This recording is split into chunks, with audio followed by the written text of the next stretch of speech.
হবে অনেক অনেক হাজার ডলারের ড্যামেজ, মিলিয়ন ডলারের ড্যামেজ থেকে শুরু করে বিলিয়ন ডলারের ড্যামেজ অবধি। বিলিয়ন্স, এটা কি সত্যি পসিবল? দেখা যাক, দেওয়ালে ঘুষি মেরে হোল করা। একটা স্পাইডার। রিচেল মেরে দাও ওটা। ওদের ভুল নয়। ওই হোলটা ঠিক করতে $100 লাগবে। Thanks a lot Rietschel. এই পাখিটা চুরি করলো এয়ারপডস। ও এয়ারপোর্ট পরে কেন রিপোর্ট আর আমরা করছে? কি কথা বলছি, ফেক এয়ারপডস গুলোর যেগুলো পড়ে আছে? আসল না নকল চেক করার জন্য ল্যাবে নিয়ে যাচ্ছে। আসল হলে ও $200 লোকসান হয়েছে। তো যত ভিডিও এগোবে তত ড্যামেজ বাড়তে থাকবে। পায়রা কাঁচা সিমেন্টের উপরে সত্যি হাঁটছে। কথা বলতে এটা খুব কিউট লাগছে। এক মিনিট দাঁড়াও, এই রুমে দেখো একটা পিজন আছে। ভালো কথা যে এই রুমেতে সিমেন্ট নেই। আমার ভালো লাগছে ওটাকে দেখে। আর ওটা হলো $250 ড্যামেজ। এই আওয়াজটা আমাদের ঘরের পায়রার ছিল।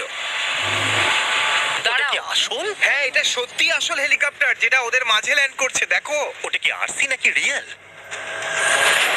ও ও, ওটা আরসি ছিল। প্রথম কথা হলো আমার ওই আরসি হেলিকপ্টারটা একটু চাই। উপরে রাইটের দিকে দেখো, তুমি দেখতে পাবে ওটা $1000 ড্যামেজ। কেউ কি ওটা আমাকে কিনে দেবে? ওটা খুব ওই সস্তা। প্লাম্বারটা কি করছে?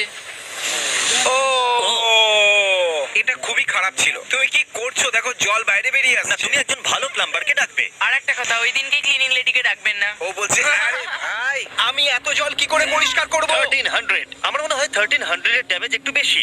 এর জন্য রিপ্লেস করতে হবে সাব ফ্লোর, জয়েন্টস আর কলকিং আর বাকি জিনিস। একজন পুরুষ এইসব ব্যাপারে অভিজ্ঞ হয়। তুমি কি ম্যাকবুক প্রো হাইড্রো ডিপিং এর ব্যাপারে শুনেছো? আমার অ্যাকচুয়ালি হাইড্রো ডিপিং খুব পছন্দের, দাঁড়াও, একটা ম্যাকবুক প্রো? কিন্তু ওটাকে জলে ডোবানো একদম উচিত না। ওকে, প্রথম ব্যাপার, অন করো না। দাঁড়াও, হয়তো এর ব্যাটারি শেষ এটা হয়ে কাজ গেছে। করছে না, তুমি এটাকে খারাপ করে দিয়েছো। হয়তো এর ব্যাটারি ডাউন হয়ে গেছে। কোনো টিচার? এটা আমাদের এডুকেশনের ফিউচার। বিয়ার ভার্সেস ল্যাম্বো